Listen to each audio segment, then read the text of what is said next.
I'll share a couple of tips on removing the outer insulation from underground feeder cable. And what's unique about underground feeder cable is this outside sheathing is individually wrapped around each one of the wires. This cable, for example, is a 12-2 with a ground.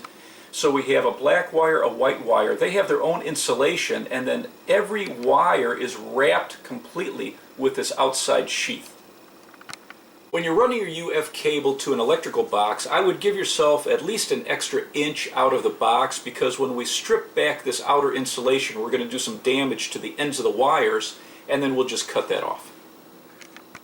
One way you can strip back the sheathing is just use a utility knife and run a slit right above the black wire, the ground wire, and the white wire on both sides. And if you have it about an inch further out of the box than normal, that's going to allow you to cut back any damaged wire.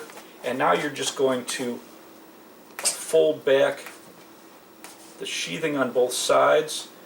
Once you get to that ground wire, we can grab this with a pair of pliers and just pull it back, and it will just rip through that outer sheathing.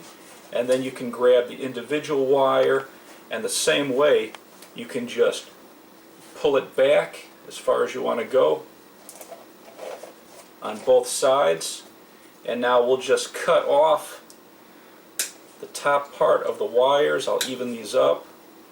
So anything that we damaged with that utility knife, and then just cut back our sheathing. So it's pretty easy to do with a utility knife.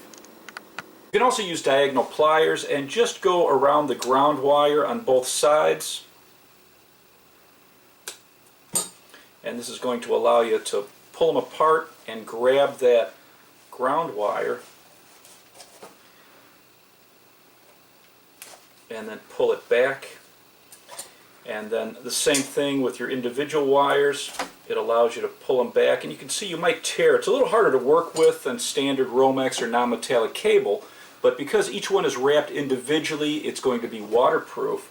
And then like this one, if it's still locked up inside the sheathing, you can just snip it on both sides and then start to pull it away, which will allow you to grab it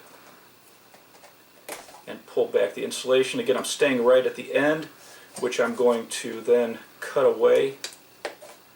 I'll snip off the ends, make them all even.